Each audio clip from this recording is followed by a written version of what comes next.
Sometimes the smallest moment decides who we become, and sometimes it begins with nothing more than a pair of tired hands.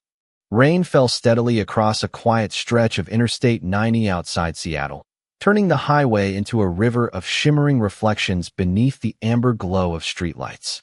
Most drivers pressed a little harder on the accelerator, eager to reach home before the storm grew worse.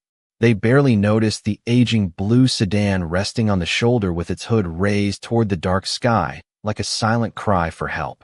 Beside the car stood Emily Harper, a 31-year-old white American single mother whose denim jacket was already soaked through from the relentless rain. Damp strands of brown hair clung to her face as she leaned over the engine compartment, holding a small flashlight between her shoulder and cheek while tightening another loose connection with trembling fingers. The cold wind pushed against her, but she refused to step back. Inside the passenger seat, her 8-year-old son, Liam, watched quietly through the fogged windshield, clutching his backpack close to his chest. Every few minutes he wiped the glass with his sleeve so he could still see his mother standing alone in the rain. Emily looked up and forced a reassuring smile that was meant only for him. She wanted him to believe everything would be fine, even though she was no longer certain herself. She checked the time on her inexpensive wristwatch. They were almost an hour from home, and tomorrow morning she had to report for another temporary warehouse shift before sunrise. Missing one day of work meant losing money they could not afford to lose. She lowered her eyes toward the engine again, quietly whispering every step she remembered from years ago when she had worked as an assembly technician before life had taken an unexpected turn. She adjusted one cable, tightened another clamp, and carefully listened for the faint click she hoped would mean the connection had finally seated correctly. Across the highway, the headlights of a black luxury sedan slowed unexpectedly before moving carefully onto the shoulder several yards behind her vehicle. The windshield wipers swept steadily across the glass as Ethan Brooks, a 41-year-old white American billionaire and founder of Brooks Industrial Technologies, stared through the rain at the lonely figure standing beside the broken car. His schedule had already been delayed by an investor dinner downtown, and stopping was the last thing his calendar allowed. Yet something about the woman standing alone beneath the storm refused to let him continue driving. He switched off the engine, stepped into the rain, and walked toward the old sedan with measured steps. "Ma'am," he called gently, making sure not to startle her. "Do you need any help?" Emily straightened immediately, instinctively placing herself between the stranger and the open driver's door, where Liam remained safely inside. She offered a polite but cautious smile. "Thank you," she answered. "I think I can figure it out. I just need another minute." Ethan nodded respectfully, making no effort to move closer than necessary. "Would you at least allow me to hold the flashlight?" he asked. Emily hesitated before quietly handing it to him. Together they stood beneath the rain without another word. Ethan directed the beam exactly where she asked, watching as she worked with remarkable patience instead of panic. Her movements were careful, practiced, almost instinctive. This was not someone randomly guessing beneath an open hood. She understood machines. She understood precision. Then, as she reached deeper into the engine compartment, the flashlight revealed her hands. The skin was rough from years of labor. Faded scars crossed her knuckles. Tiny burns and calluses marked every finger like chapters written across a lifetime of honest work. Ethan forgot about the rain. He forgot about the meeting waiting for him across the city. He could not stop looking at those hands because they told a story no expensive suit, polished speech, or impressive resume ever could. And for the first time in many years, he found himself wondering not how much someone possessed, but everything they had sacrificed to keep moving forward. Emily carefully wiped the rainwater from her forehead with the back of her wrist before turning the ignition once more. The old engine struggled, sputtered softly, then slipped back into silence. She closed her eyes for only a second before releasing a slow breath that carried more exhaustion than disappointment. Ethan lowered the flashlight without saying a word. He had seen enough factories to recognize the difference between someone pretending to know a machine and someone who genuinely understood one. Emily belonged to the second group. She simply did not have the tools or the luck she needed tonight. "I think the problem is deeper than I hoped," she admitted quietly. "The starter is responding, but something else is not." Ethan nodded thoughtfully. "There is a 24-hour towing service about 12 miles from here. I can call them if you would like. Emily looked toward the sedan, where Liam still watched patiently from inside. That would help. Thank you. Ethan reached into his coat and retrieved his phone. Within minutes, he had arranged for a tow truck without mentioning his name or his company. When the call ended, he slipped the phone back into his pocket as naturally as if helping strangers on the roadside were an ordinary part of his evening. They should be here in about 30 minutes, he said. Emily smiled with quiet relief. You have already done more than enough. Ethan hesitated for a moment before taking a folded envelope from his wallet. The repair could be expensive. Please let me help. Emily looked at the envelope, but made no move to accept it. Instead, she shook her head gently. I appreciate your kindness, but I cannot take your money. Ethan seemed surprised. It is only meant to make tonight easier. Emily smiled again, warm but unwavering. If I accept something I did not earn, tomorrow will still be waiting for me exactly the same way. I only needed someone to make one phone call. Ethan studied her expression, searching for pride, embarrassment, or hesitation. He found none of them. There was only quiet dignity. Rain continued falling around them as if the world had disappeared beyond the narrow circle of light surrounding the stranded car. A sudden gust of cold wind swept across the highway. Emily immediately walked to the passenger side and opened the door just enough to wrap her own damp jacket around Liam's shoulders before gently brushing a few drops of water from his hair. Are you warm enough? She asked softly. Liam nodded. I am okay, Mom. The tow truck will be here soon, she whispered with reassuring confidence she did not fully feel. Ethan watched the small exchange without interrupting. He noticed that Emily never complained about the weather, never spoke about bad luck, and never allowed her son to see fear in her eyes. Every decision she made placed the little boy before herself. The flashing amber lights of the approaching tow truck finally appeared in the distance, reflecting across the wet pavement like a quiet promise. As the driver stepped out to inspect the sedan, Emily thanked Ethan once again with simple sincerity. You stopped when nobody else did. I will remember that. Ethan offered a small smile. I think I will remember this evening too. Emily climbed into the tow truck beside Liam without asking for anything more. Ethan remained standing on the shoulder long after the truck disappeared into the rain. His meeting across the city no longer occupied his thoughts. Instead, he found himself wondering who Emily Harper had been before life had written those scars across her hands, and why someone with that much skill had been left standing alone beside a broken car on a stormy night. The rain had stopped before dawn, but the memory of the previous evening refused to leave Ethan Brooks's mind. As his car entered the underground parking garage of Brooks Industrial Technologies the following morning, he realized he had spent the entire drive thinking about one pair of weathered hands instead of the board meeting waiting upstairs. His executive assistant noticed the unusual silence as she handed him the day's schedule. Investors, production forecasts, expansion plans, and acquisition proposals filled every hour, yet none of them seemed as urgent as a question that had quietly settled into his thoughts. Who was Emily Harper before life placed her on the shoulder of a highway with a broken car and a young son depending entirely on her? Ethan was careful not to cross personal boundaries, but after the morning meeting, he asked the Human Resources Director whether publicly available employment records could be reviewed for a possible workforce outreach initiative. Within company policy and public information guidelines, a brief employment history gradually appeared. Emily Harper had once worked as an assembly technician for a respected manufacturing supplier outside Tacoma. Performance evaluations consistently described her as dependable, detail-oriented, and exceptionally skilled at diagnosing mechanical problems. Former supervisors praised her patience, precision, and willingness to help new employees learn difficult procedures. Then, nearly 7 years earlier, the records simply stopped. Curious, Ethan searched publicly available local news archives and community notices. He learned that Emily's husband, Michael Harper, had passed away unexpectedly after a sudden medical emergency.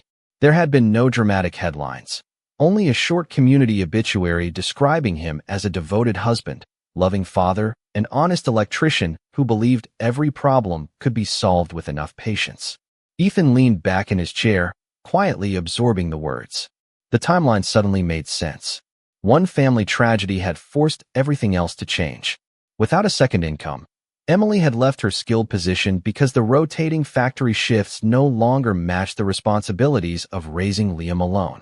Since then, she had accepted temporary warehouse jobs, retail work, seasonal inventory assignments, and any honest employment that allowed her to remain present for her son.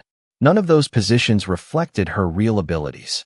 They simply paid the bills 1 week at a time.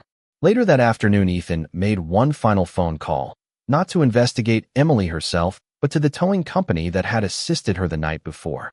The service manager confirmed that the sedan had reached a neighborhood repair shop where technicians believed the transmission required replacement. The estimated repair cost exceeded the market value of the aging vehicle by several $1,000s. Most customers, the manager admitted kindly, chose to scrap a car in that condition. Ethan thanked him and ended the call without another question. He stood beside the wide window overlooking the production floor below, watching hundreds of skilled technicians moving confidently through carefully organized workstations. Somewhere beneath the sound of conveyor systems and automated equipment, he remembered the calm certainty with which Emily had traced electrical connections beneath the hood of her old sedan. Those hands had not belonged in temporary jobs that ignored years of experience. They belonged here, solving problems that mattered. Yet he knew one thing with complete certainty. If he simply handed her a position because he felt sorry for her, he would take away the very dignity that had impressed him beside that lonely highway. Opportunity could be offered. Respect had to be earned. And for the first time in many years, Ethan began wondering whether changing someone's future sometimes started not by giving them success, but by quietly opening a door only they could choose to walk through. 3 days later, Emily stood outside the neighborhood repair shop holding the written estimate in both hands while Liam quietly waited beside her. The mechanic had explained everything with honest sympathy. Replacing the transmission would cost far more than the old sedan was worth. He even apologized before suggesting that putting more money into the car simply did not make financial sense. Emily thanked him sincerely, folded the estimate, and slipped it carefully into her worn canvas bag. She did not argue or ask for special treatment. She simply accepted another difficult fact and began thinking about the next practical step. Riding the city bus home that afternoon, she opened her phone and searched for temporary warehouse positions within commuting distance. Instead, one listing unexpectedly caught her attention. Brooks Industrial Technologies had announced a new workforce development initiative designed to help experienced manufacturing workers return to technical careers after extended time away from the industry. The program included updated equipment training, skills assessments, and competitive hiring opportunities based entirely on performance. Emily stared at the screen for several long seconds. She almost scrolled past it. 7 years was a long time to be away from advanced manufacturing, and confidence could disappear much faster than knowledge. Still, something inside her refused to let the opportunity disappear without at least trying. That evening, after helping Liam finish his homework and preparing a simple dinner, she opened her aging laptop at the kitchen table. The internet connection slowed every page, but she patiently completed every section of the application herself. She listed her previous experience honestly, explained the employment gap without asking for sympathy, and submitted the application without expecting anything in return. The following week, she received an invitation to attend the first evaluation workshop. On the morning of the session, Emily arrived nearly 30 minutes early wearing neatly pressed work clothes she had carefully prepared the night before. The modern training facility buzzed with quiet conversations as dozens of applicants waited for orientation to begin. Some had recently lost manufacturing jobs. Others hoped to change careers. Everyone carried a different story. While checking in, Emily noticed an older applicant struggling to organize several paperwork forms that had slipped onto the floor. Without hesitation, she knelt beside him, gathered every page, arranged them in order, and smiled warmly. "You are here early enough," she said gently. "There is no need to rush." The grateful man thanked her before returning to his seat with visible relief. Emily thought nothing more of the moment. Across the room, unseen by the applicants, Ethan quietly observed through a large interior window overlooking the training center. He had deliberately removed himself from every hiring decision, instructing the human resources team that every candidate would advance solely through objective evaluations. He did not ask whether Emily had arrived. He did not request her scores. Yet when he happened to glance into the orientation room, he immediately recognized the familiar calm expression and the same weathered hands helping someone else before helping herself. There was no audience to impress and no reward waiting for her. Kindness simply appeared to be part of who she was. As orientation began, the instructor welcomed everyone and explained that every participant would complete identical technical exercises, practical problem solving, and teamwork assessments. No recommendations would matter. No personal stories would influence the outcome. Only demonstrated ability would open the next door. Emily listened carefully, took a slow breath, and rested her scarred hands on the table in front of her. For the first time in many years, she felt something she had almost forgotten. It was not certainty. It was not confidence. It was hope, quietly returning one honest opportunity at a time. The evaluation workshop lasted 3 full days, and every exercise reminded Emily how much the manufacturing world had changed while proving that the principles she had learned years earlier had never truly left her. Advanced software had replaced many manual processes, automated systems moved faster than before, and digital diagnostics displayed information that once required hours of careful inspection. Even so, every machine still depended on logic, observation, and patience.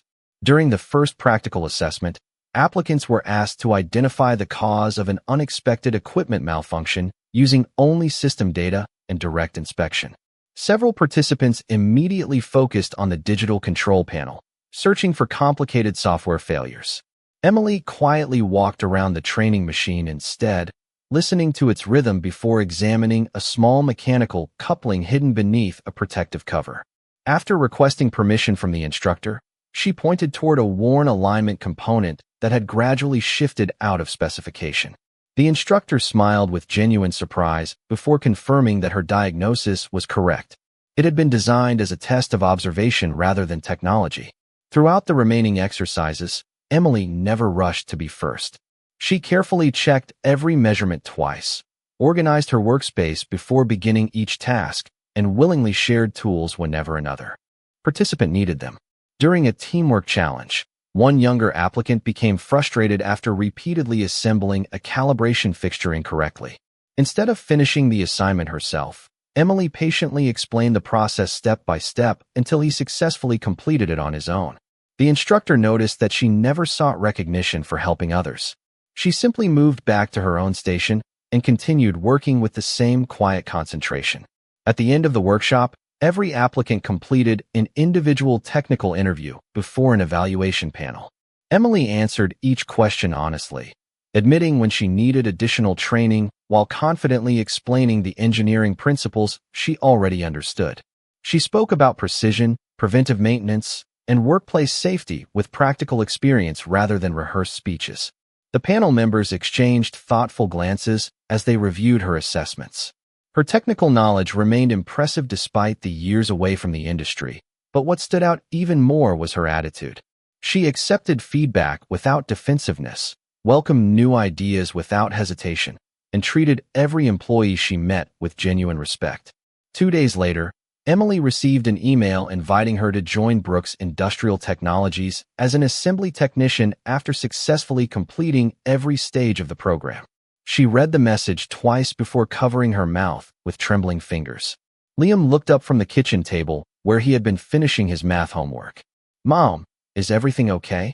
Emily smiled through grateful eyes and nodded. "Everything is finally getting better." Liam jumped from his chair and wrapped his arms around her.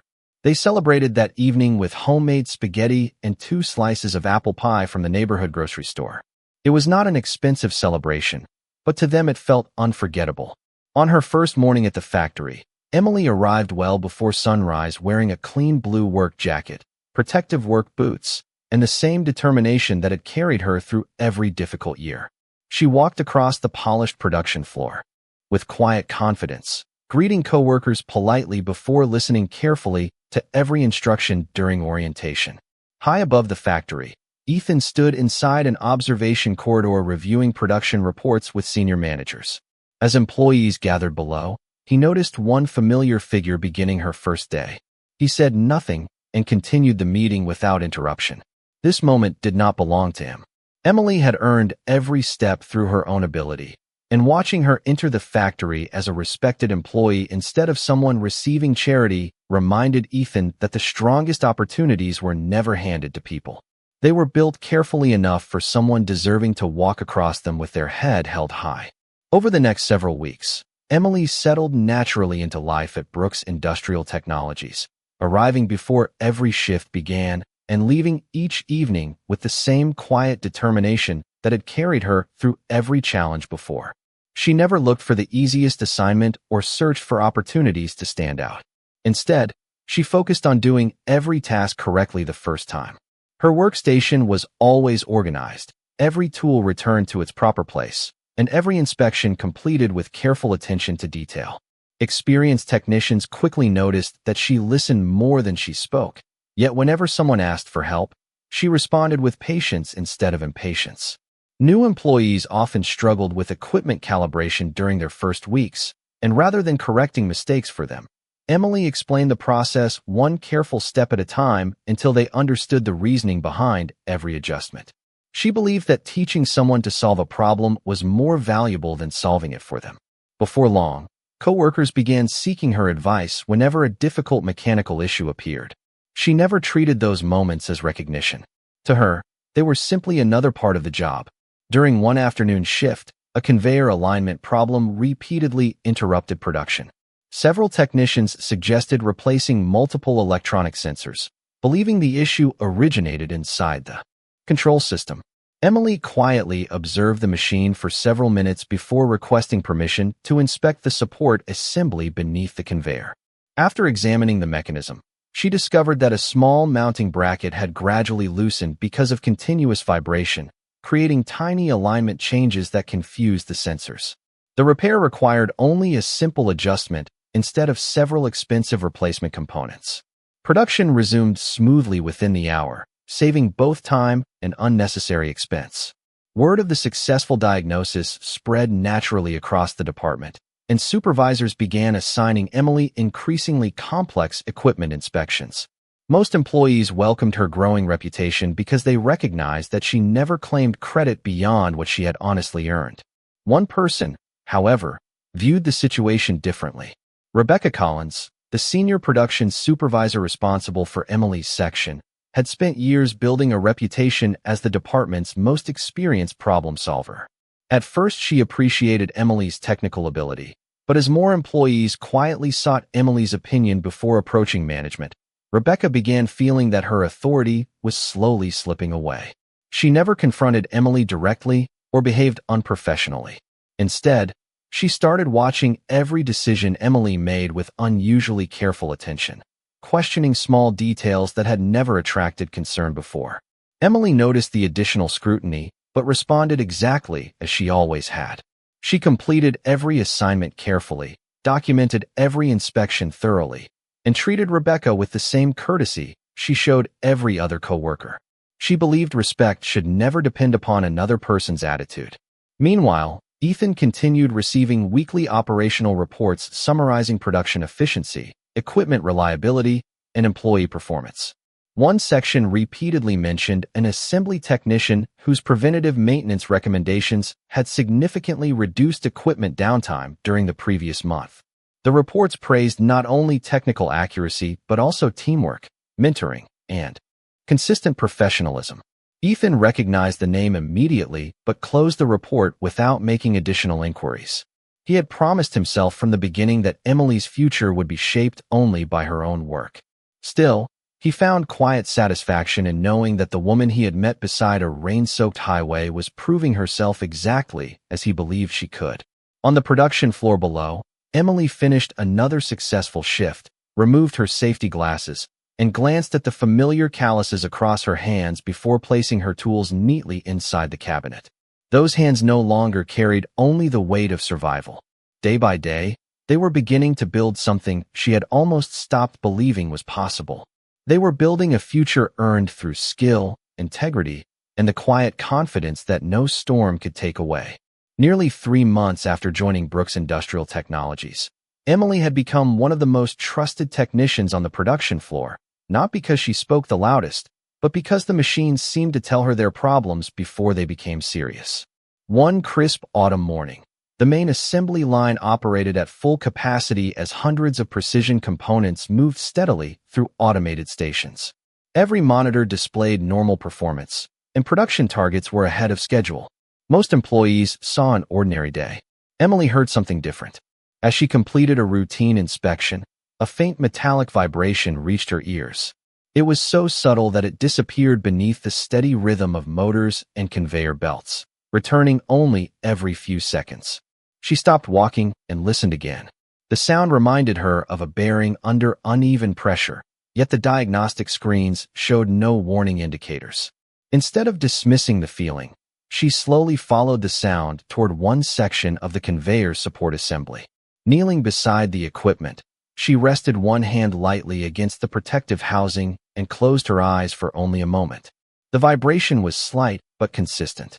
Something inside the machine was changing. Emily immediately informed Rebecca Collins and calmly recommended pausing the assembly line long enough to perform a detailed inspection. Rebecca looked at the production monitors before shaking her head. Every system reported normal operation. Customer orders were already scheduled for shipment, and stopping the line without clear evidence would delay hundreds of completed units. The diagnostics are clean, Rebecca replied professionally. Continue monitoring the equipment while production continues. Emily respected the instruction, but the uneasy feeling remained. She carefully documented her observations in the maintenance log and requested a second review through the standard reporting process. Within minutes, another senior maintenance technician joined her beside the conveyor. After listening carefully, he admitted that he could hear a slight, irregular vibration as well, although he could not immediately identify its source. Rebecca reluctantly approved a brief inspection window lasting only a few minutes. Maintenance personnel removed the protective access panel, while Emily directed the flashlight toward the lower support assembly. Everyone remained silent as she pointed toward a retaining bolt that had gradually worked itself loose after months of continuous vibration. The bolt had not completely failed, but it had shifted just enough to create microscopic movement within the alignment system. Left unnoticed, the movement would eventually place increasing stress on nearby components and could have forced an extended shutdown requiring major repairs. The maintenance team secured the assembly, completed additional inspections, and restarted production without further issues. Operations resumed smoothly before significant delays occurred. Several technicians quietly thanked Emily for insisting that something was wrong despite the normal diagnostic readings. Rebecca acknowledged the successful repair, but remained visibly uncomfortable as other supervisors praised Emily's careful observation. Later that afternoon, Rebecca completed an internal report stating that Emily had acted outside normal procedures by encouraging an unnecessary production interruption before sufficient evidence had been established. The report did not accuse Emily of misconduct, but it questioned her professional judgment and suggested that excessive caution could negatively affect operational efficiency if repeated. Company policy required the report to move through management review before becoming part of any employee record. When the document reached executive operations, Ethan noticed two conflicting summaries attached to the same incident. One praised a technician whose attention to detail had prevented a larger mechanical failure. The other questioned whether the inspection had been justified at all. Ethan closed the file slowly, remembering the rain, the old sedan, and the pair of scarred hands that had diagnosed a failing engine beneath nothing more than a borrowed flashlight. Without drawing conclusions or giving special treatment, he requested a complete technical review supported only by documented evidence, believing that the truth, like a well-built machine, always revealed itself to those willing to look closely enough. The technical review began the following morning with the same quiet discipline that guided every important decision inside Brooks Industrial Technologies.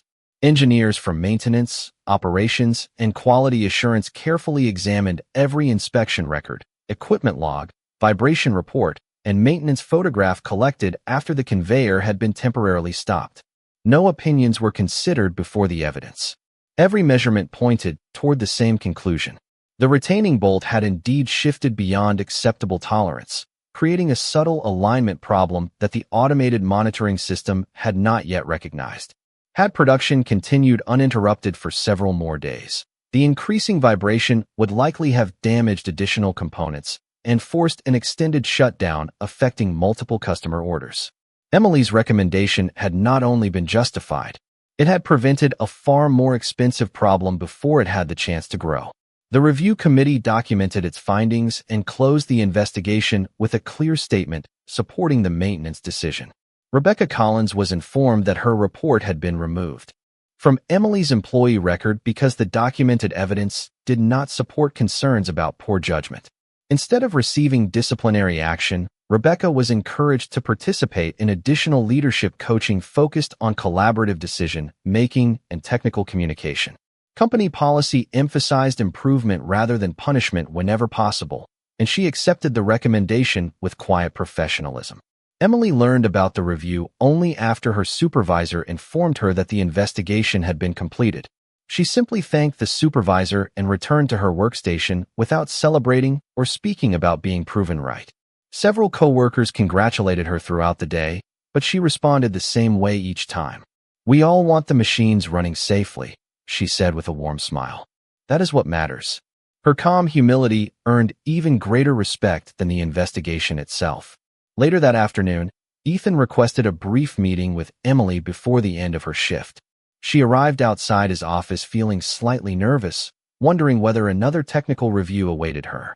Instead, Ethan invited her to sit beside the large window overlooking the production floor where hundreds of employees continued their work with steady confidence. For a few quiet moments, neither of them spoke. Finally, Ethan looked toward the factory below before turning back to Emily. "Do you remember the night we met beside the highway?" he asked gently. Emily smiled with quiet recognition. "I remember thinking you were one of the few people willing to stop in the rain." Ethan shook his head softly. "What I remember most was your hands." Emily glanced down instinctively at the familiar calluses resting on her lap. Ethan continued with calm sincerity. "I have spent years reading resumes, reviewing financial reports, and interviewing talented people. None of those things told me as much about a person's character as your hands did that evening. They showed years of honest work, responsibility, sacrifice, and determination. They reminded me that ability is not always found where the world chooses to look." Emily remained silent, touched by words she had never expected to hear. "You did not receive this opportunity because I stopped my car," Ethan said. "You earned it every single day after that. I only opened a door. You walked through it yourself." Emily felt her eyes fill with quiet gratitude, but her voice remained steady. "Thank you for opening that door."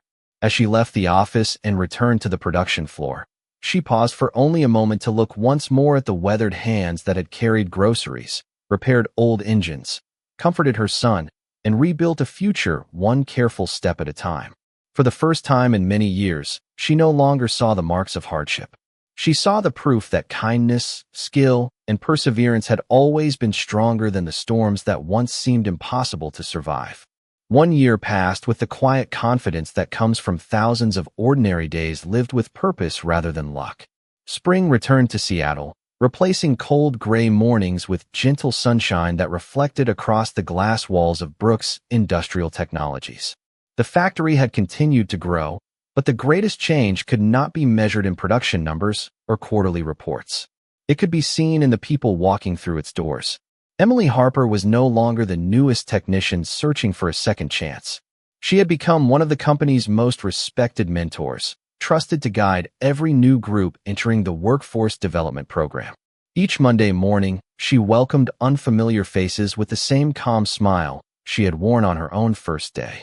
Some participants had spent years away from manufacturing. Others had lost confidence after unexpected setbacks. Emily never began by talking about machines. She began by reminding them that every skill could return with patience, practice, and the willingness to keep learning. As she demonstrated inspection techniques, safety procedures, and equipment calibration, her weathered hands moved with steady confidence. New employees watched closely, not only because she understood the machinery, but because they sensed she understood what it meant to begin again. Across the production floor, coworkers often noticed how naturally people gathered around her whenever difficult problems appeared. She never hurried anyone, never spoke with impatience, and never made another employee feel embarrassed for asking questions. The respect she received had never been assigned by a title. It had been earned through consistency, humility, and quiet kindness repeated every single day. Outside the factory, life had changed just as gently. Liam had grown taller, more confident, and full of dreams about studying engineering one day because he wanted to understand the machines his mother loved repairing. Their reliable family vehicle waited each evening in the employee parking lot, replacing the aging sedan that had once left them stranded beside the highway. Their small townhouse felt warmer now, not because it had become larger or more expensive, but because worry no longer occupied every conversation around the dinner table. Bills were paid on time, laughter came more easily, and hope had become an ordinary part of everyday life. Ethan Brooks also carried that rainy evening with him, although few people knew it. Inspired by everything he had witnessed over the previous year, he expanded the Workforce Development Initiative into multiple facilities across Washington state, creating opportunities for experienced workers whose careers had been interrupted by family responsibilities, personal hardship, or unexpected changes in life. During the program's annual graduation ceremony, Ethan stood quietly near the back of the training center instead of taking the stage. His attention was not on the cameras or the applause. It rested on Emily as she congratulated each graduate with genuine pride, offering the same encouragement she had once needed herself. Their eyes met briefly across the room, and neither of them needed to say a word. They both understood that one simple decision on a rainy night had changed far more than either of them could have imagined. As the ceremony ended, Emily walked outside beside Liam beneath the bright spring sky while Ethan remained near the entrance, watching them disappear into the afternoon with quiet satisfaction. Money had given him the ability to build companies, factories, and opportunities, but one determined mother with scarred hands had reminded him that the strongest foundations were always built by character. And sometimes the greatest measure of success was never found in what a person owned, but in how many lives became brighter because they chose to stop, to care, and to believe in someone before the rest of the world ever did.